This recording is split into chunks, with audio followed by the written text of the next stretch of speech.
Estimados estudiantes, para poder ejemplificar de mejor manera cómo se realiza el proceso de registro de transacción en un libro diario, vamos a poder visualizar en la siguiente sección explicativa tanto un ejemplo inicial de cómo estructurar un asiento contable como una verificación en una transacción un poquito más avanzada.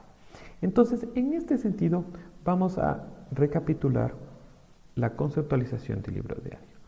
Decimos, el libro diario o diario general es un registro de entrada original que se utiliza para registrar en orden cronológico todas las transacciones comerciales que realiza una empresa o una entidad económica.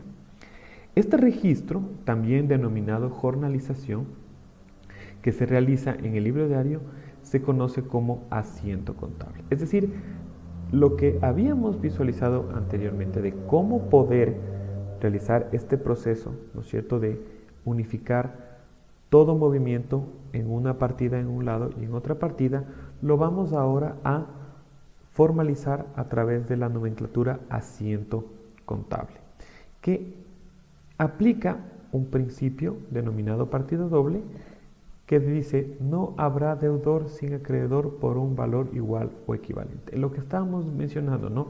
Debe haber. No habrá ningún valor, en otras palabras, que entre en una cuenta sin tener su contraparte, ¿verdad?, en otra cuenta. Para poder visualizar de mejor manera esta ejemplificación, vamos a ver un resumen de lo siguiente. Primero, podemos visualizar aquí una estructura básica de lo que puede ser un libro diario, en donde tenemos una fecha, un detalle, es decir, justamente las cuentas que están interviniendo en esta transacción, y una codificación. En esta codificación justamente ustedes van a poder articular lo que denominábamos a la estructura de un plan de cuentas. Al ustedes haber hecho ya una programación de qué cuentas se van a utilizar y qué nomenclatura se va a asignar a cada una de las cuentas, entonces el libro diario va a tener una orientación más ordenada, ¿verdad? Entonces ustedes van a poder siempre detallar la cuenta, automáticamente se va a codificar y eso va a permitir llevar en orden precisamente la contabilidad.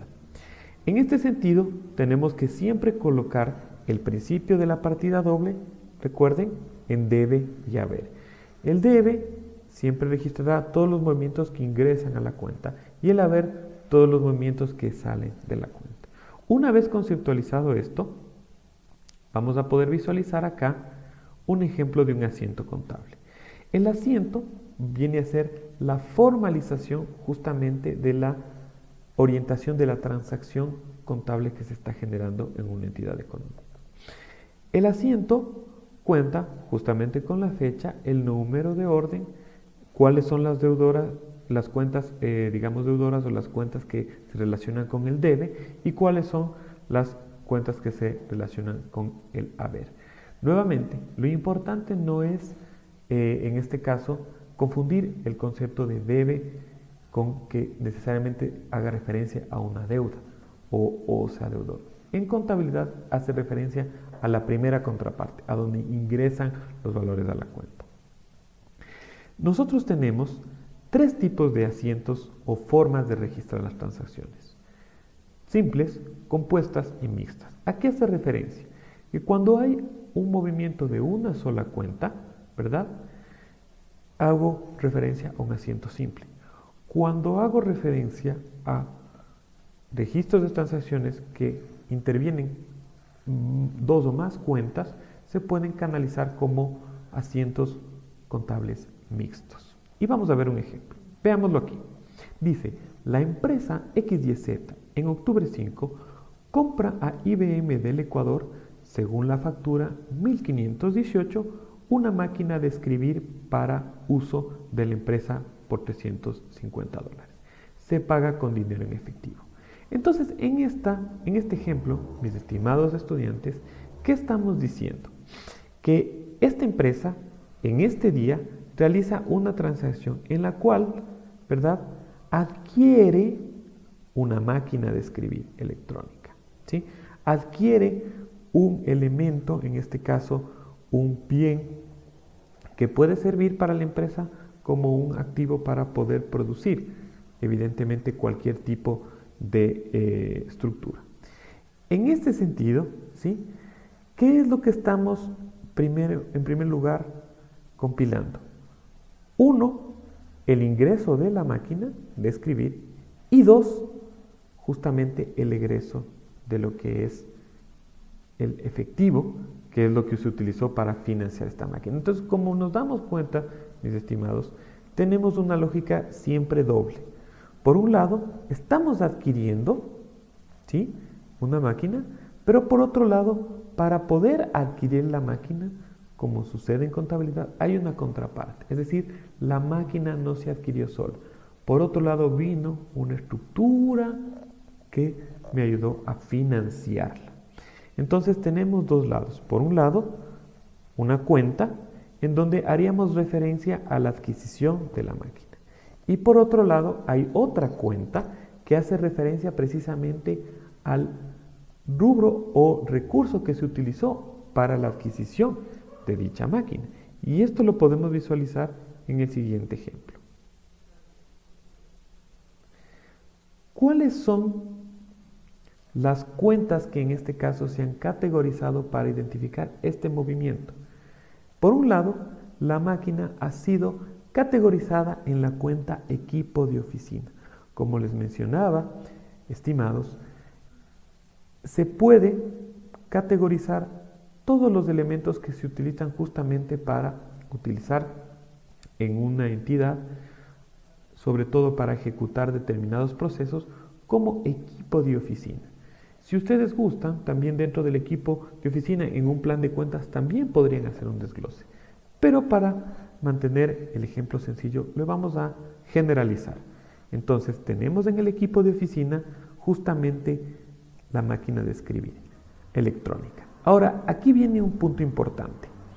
Recuerden la orientación que decía que todo rubro que corresponde precisamente a un ingreso a la cuenta se va a colocar en el debe. Es decir, si yo tengo mi cuenta llamada equipo de oficina, como existe un ingreso a esa cuenta, hay un nuevo rubro, un nuevo bien, un nuevo registro que va a entrar a esa cuenta, entonces lo colocamos en el debe. Pero al mismo tiempo tenemos que generar la contraparte. ¿Cuál va a ser la contraparte?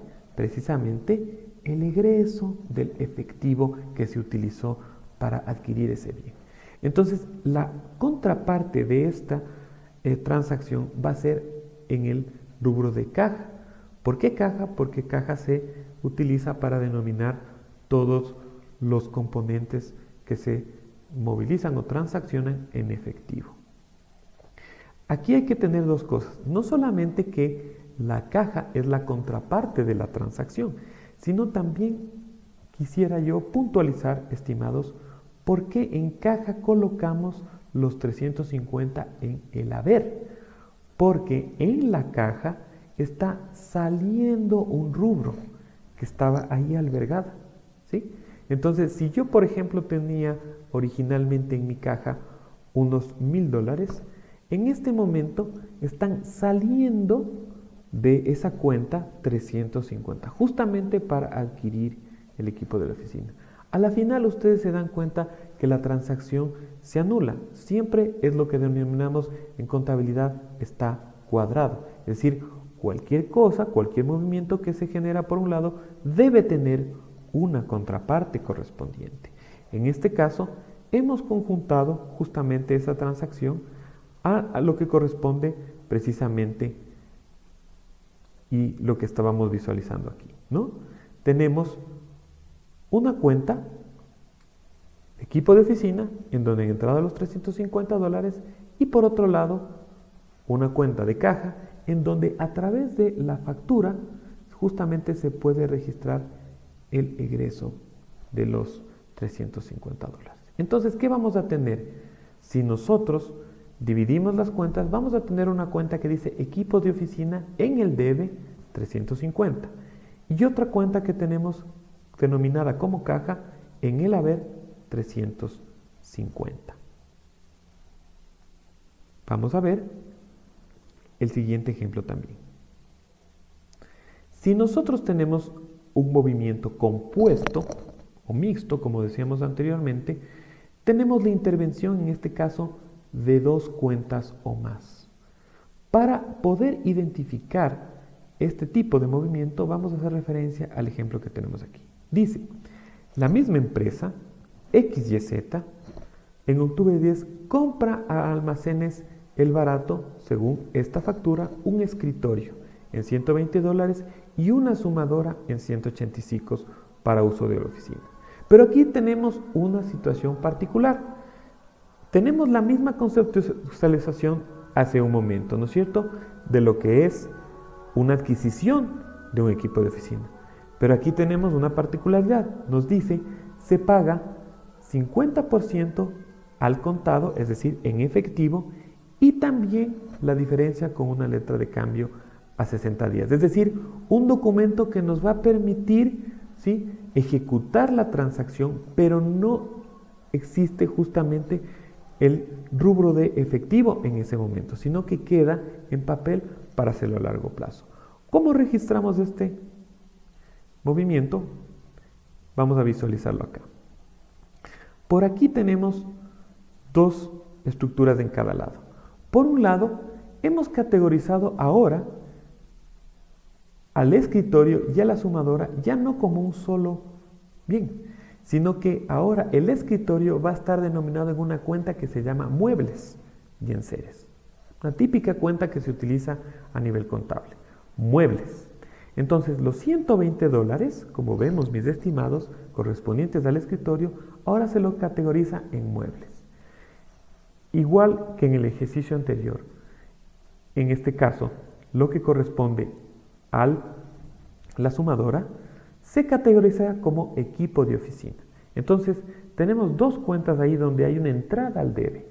Hay una entrada al debe al muebles, hay una entrada al debe a equipos de oficina, de 120 y 185 respectivamente.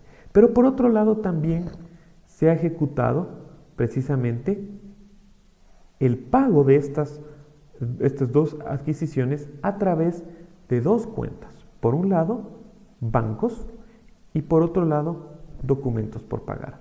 Entonces, en este caso, solamente como un ejemplo, lo que se está diciendo es que este rubro se ha financiado en dos partes. Un lado, con efectivo, que sale en este caso de la cuenta bancos, que también podría ser, digamos, una cuenta caja, todo depende de la dinámica que se utilice en esa empresa.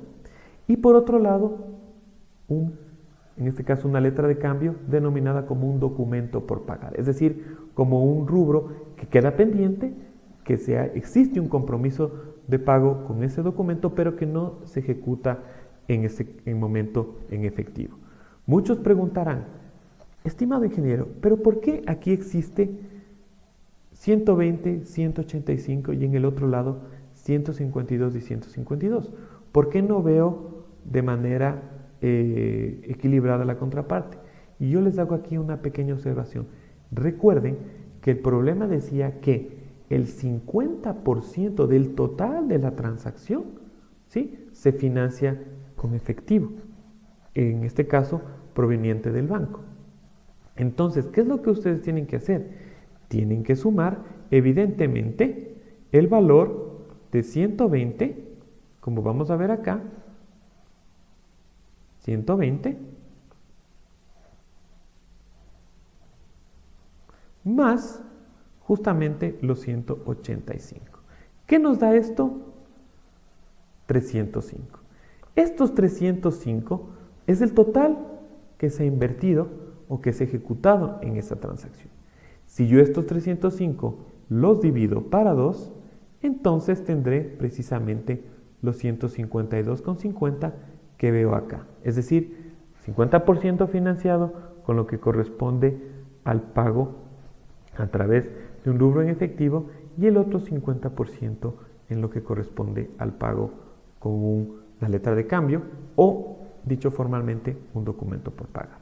Entonces, esa es la manera en la que se pueden registrar los asientos en un libro diario conforme se van facilitando las transacciones.